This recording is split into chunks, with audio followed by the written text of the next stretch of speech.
శ్రీకృష్ణ పరబ్రహ్మణే నమః. గీతా సూక్తుల్లో భాగంగా మనం ఏమండి యుద్ధం ఎలా చేయాలో చెప్పాడండి. ఇక్కడ యుద్ధం అంటే మనకు బయటికి కనిపించేది ఏంటంటే అర్జునుడిని ఏదో కౌరవులతో యుద్ధం చేయమన్నాడు అనేది ఆ యుద్ధం.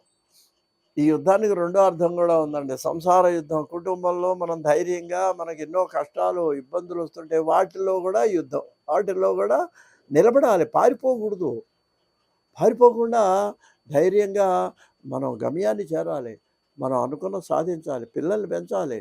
ఎంత కష్టం అండి. ఎంత ఎంత శ్రమ పడితే ఇవాళ తల్లిదండ్రులు వాళ్ళ పిల్లలు అంటుంటారండి, ఏం చేసావు నువ్వు, నాకు పెంచావా, ఏవో బట్టలు ఖరీదైనవి కొన్నావా, అప్పుడు వాడి పరిస్థితి వాడు ఏదో చేశాడు, చదువు చెప్పిస్తేనేగా ఇవాళ నువ్వు ఉన్నత ఇది మర్చిపోతారండి. అప్పుడు చేసిన వాటిని గురించి ఆక్షేపిస్తుంటారు పిల్లలు. ఏమంటే అందుకని ఇవన్నీ ఏమిటంటే ఇది ఒక యుద్ధమేనండి. ఇది ఎలా చేయాలో భగవద్గీతలో 3వ అధ్యాయంలో చెప్పాడండి. ఆయన ఏమని చేయాడంటే ఆయన 30-31 శ్లోకాల్లో చెప్పాడండి. 30వ శ్లోకంలో ఆయన అంటాడు, కృష్ణ పరమాత్మ అర్జునుడికి చెబుతున్నాడు, మయి సర్వాణి కర్మాణి సన్యస్య అధ్యాత్మచేతసా, ఏమండి నిరాశీర్ నిర్మమో భూత్వా యుద్ధస్వ విగత జ్వర. ఓ అర్జున, నువ్వు యుద్ధం చేయి. ఈ రెండు రకాలకి ఇది సమన్వయం అవుతుందండి ఈ శ్లోకం. నువ్వు యుద్ధం చేసేటప్పుడు ఏం చేయాలి? సర్వాణి కర్మాణి సన్యస్య, ఆ యొక్క ఫలితాన్ని నా యందు వదిలేసేయి.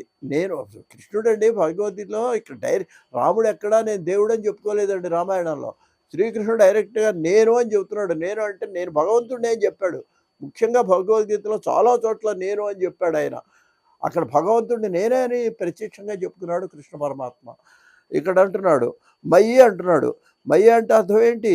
నాయందు. నాయందు అంటే ఏమిటి? భగవంతుడిని నాయందు నువ్వేం చేయాలి? నీ బుద్ధిని ఉంచి, కర్మ ఫలితాన్ని ఉంచి, ఏమండి అధ్యాత్మచేతస.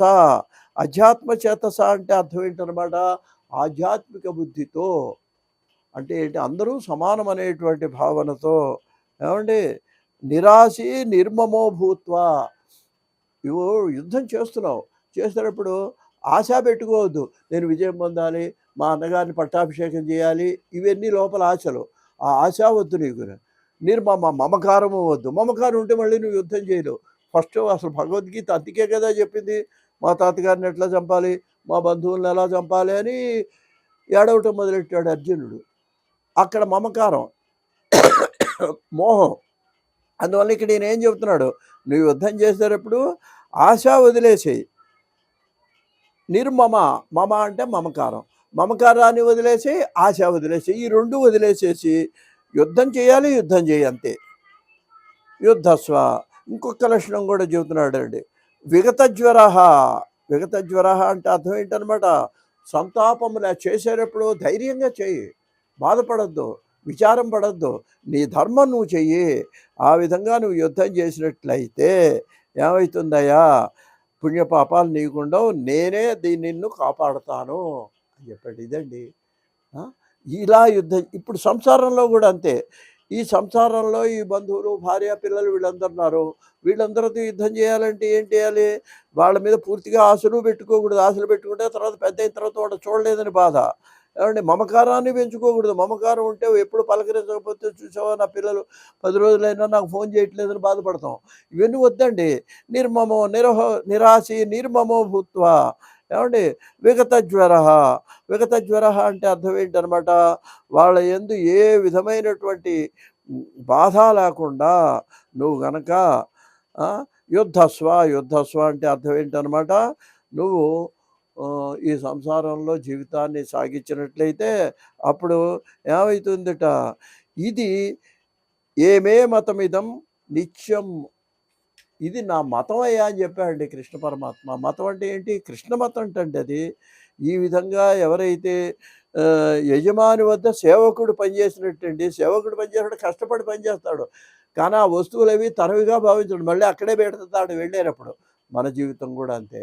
ఆ విధంగా గనక చేసి అదే సన్యస్య అనే దానికి అర్థం అనమాట.